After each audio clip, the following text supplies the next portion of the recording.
E hoje a CPI da Covid vota uma série de requerimentos para ouvir novas testemunhas e para quebrar sigilos. E ainda ouvirá pela segunda vez o ministro da Saúde, Marcelo Queiroga. E sobre a expectativa para os trabalhos dessa semana, a gente conversa agora, novamente nos atendendo, o senador Marcos Rogério, do DEM de Rondônia. Tudo bem, senador? Bem-vindo aqui mais uma vez à Jovem Pan. Bom dia. Bom dia a você, William, bom dia, Adriana, o ouvinte da Jovem Pan. Prazer participar com vocês. Muito obrigado. Senador, como é que vai ser distribuído o tempo na sessão de hoje? A sessão está prevista para as 9 horas da manhã. Inicialmente, os senhores votam os requerimentos. A partir de que horas o ministro Queiroga vai mais uma vez ser ouvido? E o senhor espera que ele traga alguma informação nova na comparação com o depoimento de mais ou menos um mês atrás, senador? William, veja, primeiro a CPI deve começar, pelo menos é o que está previsto, com a votação dos requerimentos que foram previamente pautados, a não ser que haja a inclusão de novos requerimentos, aí nesse caso é possível que não haja acordo e fique para votação um pouco ou mais tarde ou amanhã. Mas a previsão é iniciar com a votação dos requerimentos. Então, o debate, a oitiva, deve começar por volta de 9h30, 10 horas, é a previsão, havendo as questões de ordem inicialmente e a votação dos requerimentos. Veja, o ministro está vindo, nesse momento, à CPI, mais em razão do fato do Brasil ter aceitado sediar a Copa América do que para enfrentar pontos controversos do seu depoimento inicialmente apresentado. Pelo menos foi esse o argumento que tanto o presidente da CPI quanto o relator expuseram para justificar a antecipação da volta dele. Eu acho que é um equívoco, acho que é um erro. O ministro não tinha que estar nesse momento na CPI. Acho que a vinda dele poderia até trazer alguma contribuição um pouco mais à frente, quando a gente tivesse avançado um pouco mais com as oitivas, ouvindo governadores, eventualmente prefeitos daqui a pouco, sobre o que foi feito com os recursos, com os bilhões e bilhões de reais que foram enviados aos estados e municípios. Mas antecipá-lo nesse momento é um jogo de cartas marcadas e que vicia de nulidade a CPI, porque torna ela uma CPI que investiga fato indeterminado, porque Copa América não é objeto de investigação da CPI. Ok, senador, agora perguntas dos nossos comentaristas, começando com Rodrigo Constantino. Bom dia, senador. Pois é, a gente percebe que as narrativas vão mudando de acordo com o desespero da oposição, né? Começou com demonização de cloroquina, agora falar em gabinete paralelo, como se o presidente não pudesse escutar outros especialistas, e já está incluindo a Copa América. Mas a pergunta que eu lhe faço, a ida do ministro Queiroga não pode também oferecer uma oportunidade aos senadores independentes questionarem por que, no primeiro lugar, ele quis contratar alguém com tão pouca experiência como essa doutora Luana Araújo? Pois vai servir para esse e para outros objetivos também. Eu acho que a vinda dele, a oposição mira naquilo que é parte da sua própria narrativa política, mas dá à base governista a possibilidade de enfrentar outros temas. E esse é um deles. O que se viu, especialmente depois do depoimento dela na CPI aí, foram revelações importantes e que certamente serão objeto de questionamentos. Agora, Rodrigo, você mencionou uma coisa que é muito, traduz exatamente o que aconteceu. Veja, o Brasil está participando das eliminatórias da Copa, tem Campeonato Brasileiro, tem outros campeonatos rodando no Brasil. Aí está tudo certo.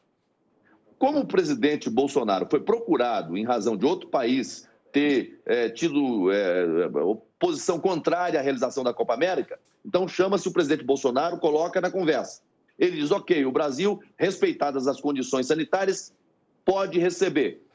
Não, aí a Copa América já não é mais possível, se transformou em um problema. Nós estamos diante da cloroquina 2, porque o medicamento lá atrás foi satanizado, foi demonizado, porque Bolsonaro tirou do bolso a cartela um dia. Agora, na Copa América, como teve a participação dela, também não pode. Pode Campeonato Brasileiro, pode eliminatórias da Copa, mas Copa América não pode. O problema é o futebol, o problema é a Copa, ou o problema é o contato com o presidente? É a politização no seu pior sentido, sabe? É lamentável que o Brasil esteja passando por isso. Senador, agora a pergunta é de Diogo Schelp. Senador, bom dia. Senador, o senhor do bom dia, grupo Bom dia. Do grupo de senadores ali governistas na CPI é o que tem tido mais destaque, até em comparação com a atuação tanto quanto sonolenta dos outros. No depoimento de Pazuello, o senhor trouxe um vídeo que deu bastante impacto. Eu queria saber o que o senhor está preparando para o depoimento de hoje. Tem mais algum vídeo aí que o senhor pretende apresentar e que vai ser perguntado ao ministro Queiroga? Diogo, não assim, talvez esteja na hora de trazer de volta o vídeo que eu apresentei lá atrás para rememorar, porque tem muitos ali que têm memória curta, né? Eles ficam o tempo todo repetindo os vídeos de falas recortadas do presidente Bolsonaro, e aí está tudo certo. Mas quando eu coloquei o tema dos governadores, e não coloquei o tema dos governadores para dizer que eles foram criminosos, não. Eu coloquei o tema dos governadores falando da cloroquina, da distribuição da Hidrox, para mostrar que a hipocrisia que se praticava no âmbito da CPI, apenas para isso. Aliás, se praticava, se pratica e, pelo visto, continuará se praticando. Essa CPI não busca apurar fatos, não busca evidências, não busca provas. Ela busca sustentar uma narrativa o tempo todo, né? Agora, cada senador ali da base do gabinete tem um perfil, né? Uns são mais incisivos nas suas falas, outros são mais de olhar para o processo. O que a gente está vendo são parlamentares que estão jogando para fora, para o público, e outros que estão tentando olhar para o processo. O problema é que quando você tem um comando na CPI que não preserva, né, os trabalhos da CPI, não controla, né, os ânimos dos senadores, perde-se o controle totalmente. E aí você não está ali numa CPI mais, você está ali, com todo respeito, num circo armado, né, num espetáculo, e que, lamentavelmente, o povo não é só espectador, é também a vítima. Senador, sobre o suposto gabinete paralelo, ele deve ser assunto na CPI hoje, nos próximos dias. Quais seriam as principais preocupações dos senadores com relação à existência desse grupo? O grupo teria algo de suspeito, de ilegal? É risível o que a oposição faz em relação à sustentação dessa tese de gabinete paralelo. Querem proibir o presidente de ouvir, né, especialistas, ouvir outras pessoas. O presidente agora é o único gestor no mundo que não pode ouvir ninguém. Ora, o presidente ouve quem quer, quando quer, sobre o que quer. Não há crime nisso, não há violação à lei, não há violação à ética. O que nós temos aí é a tentativa de se criminalizar, né, aquilo que o presidente ouve e aquilo que o presidente fala. Mas prova que é essencial num processo, até agora não encontraram.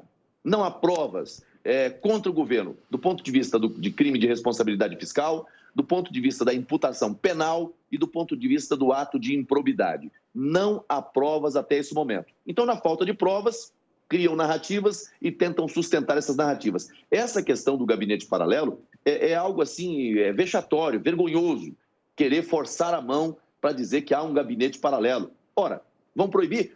Faça um PDC, um projeto de decreto legislativo agora, com base em algum texto da Constituição, de repente, da Bolívia, com todo respeito aqui a outro país, para dizer que é proibido ao presidente da República ouvir especialistas, ouvir pessoas, porque todos os ex-presidentes ouviram. Todos os ex-presidentes ouviram. Agora, se tem alguma regra que proíbe, não é do Brasil, de repente de outro país.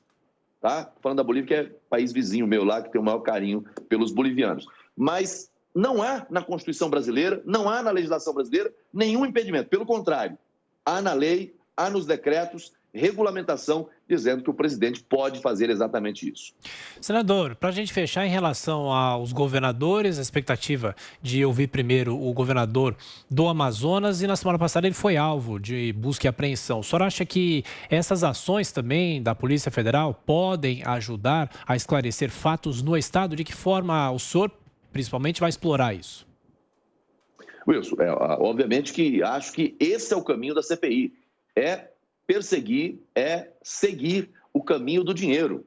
E veja, o governador do Amazonas só está vindo na próxima quinta-feira, e já deveria estar aqui, era hoje, não na quinta, porque nesse caso sim há urgência para ouvi-lo, porque houve uma questão de ordem apresentada por mim face à última operação da Polícia Federal, que pediu e conseguiu a prisão do secretário de Estado da Saúde, prisão de empresários, mas não custa lembrar.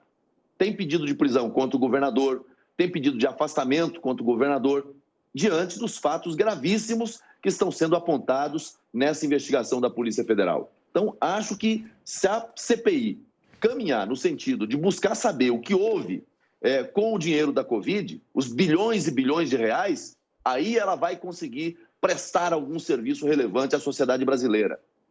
Eu, hoje, até recebi agora há pouco uma nota dizendo que o Ministério da Saúde está agora, fez uma portaria exigindo o estorno, primeiro esclarecimentos, e o estorno de recursos onde está havendo suspeita, indícios de irregularidades, má utilização ou corrupção com recursos da pandemia. Não está aí uma boa pauta para a CPI investigar? Agora, ficar circulando aqui com narrativas não leva a nada. O que nos interessa é saber o que foi feito com os bilhões e bilhões de reais que foram enviados a estados e municípios. Porque se faltou respirador, se faltou UTI, se faltou medicamentos, se faltou médicos, dinheiro não faltou. Tinha dinheiro. Aliás, no estado do Amazonas, você viu a discussão ali entre os 2 senadores do estado, dizendo exatamente o que aconteceu. O problema não foi dinheiro, não faltou dinheiro. Aí o outro pergunta, mas o que faltou? Faltou governo estadual, faltou prefeitura, faltou governança, faltou competência para enfrentar o problema. Acho que a CPI tem aí uma boa pauta, um bom início para aprofundar nas investigações. Senador Marcos Rogério, DEM de Rondônia, muito obrigado mais uma vez pela atenção, pela gentileza, bom trabalho. Até a próxima. Obrigado a você e a toda a equipe.